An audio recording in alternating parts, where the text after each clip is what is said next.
السلام علیکم ورحمۃ اللہ وبرکاتہ۔ حضرت ابن عمر فرماتے ہیں کہ میں نے اس واقعے کو حضور صلی اللہ علیہ وسلم سے صرف 1 یا 2 مرتبہ نہیں بلکہ 7-8 مرتبہ سے بھی زیادہ سنا، اور یہ واقعہ حضور صلی اللہ علیہ وسلم صحابہ کے درمیان بڑی اہمیت کے ساتھ بار بار بیان فرمایا کرتے تھے کہ بنی اسرائیل میں ایک شخص تھا جس کا نام کفل تھا۔ اس نے دنیا کا کوئی ایسا گناہ نہیں چھوڑا جس کا اس نے ارتکاب نہ کیا ہو۔ اللہ تعالیٰ نے اسے دولت دے رکھی تھی اور اس نے اس دولت کا ہمیشہ غلط استعمال کیا۔ فاحشات میں، برائیوں میں اس کا پیسہ خرچ ہوتا تھا۔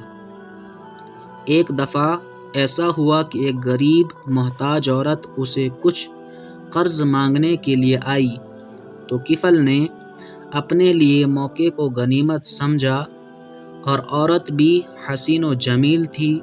عورت سے کہا کہ میں تمہیں 60 دینار اس شرط پر دوں گا کہ تم مجھے اپنے ساتھ منہ کالا کرنے کا موقع دو۔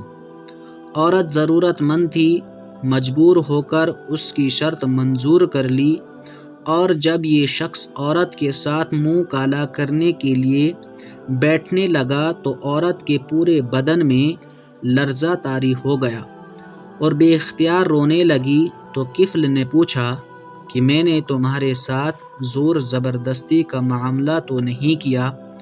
تو اس عورت نے کہا کہ ٹھیک ہے، تم نے میرے ساتھ زور زبردستی تو نہیں کی، لیکن یہ ایسا کام ہونے جا رہا ہے جو میں نے کبھی نہیں کیا، اور آج ان پیسوں کی ضرورت کی بنا پر مجھے آپ کی شرط ماننی پڑی، اور یہ ناجائز کام ہونے جا رہا ہے۔ میں اسی وجہ سے رو رہی ہوں اور اسی وجہ سے میرے بدن میں لرزہ طاری ہو رہا ہے، اور میں ایسا کام کبھی کرنا نہیں چاہتی۔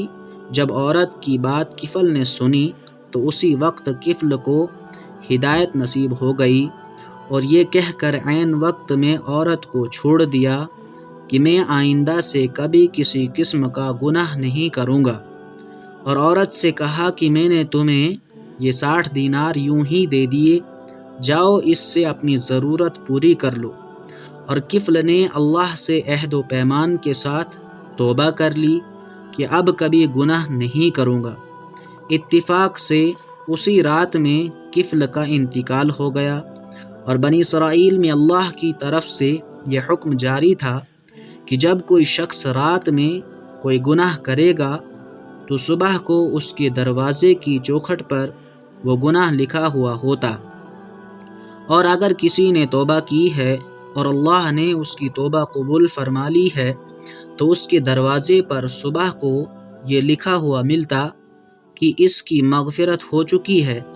چنانچہ کفل کے ساتھ بھی یہی معاملہ ہوا کہ جب رات میں اس کا انتقال ہوا تو اس کے دروازے پر لوگوں کو یہ لکھا ہوا ملا کہ اللہ نے کفل کی مغفرت فرما دی ہے۔ تمام لوگ حیران اور ششدر ہو کر رہ گئے کہ اس کی مغفرت کیسے ہو گئی، جب کہ اس نے پوری زندگی خدا کی نافرمانی، عیش پرستی اور زناکاری میں گزاری ہے۔ مگر اللہ کی مغفرت کا سمندر انسان کے گناہ اور معصیت سے کہیں زیادہ وسیع اور بڑھا ہوا ہے۔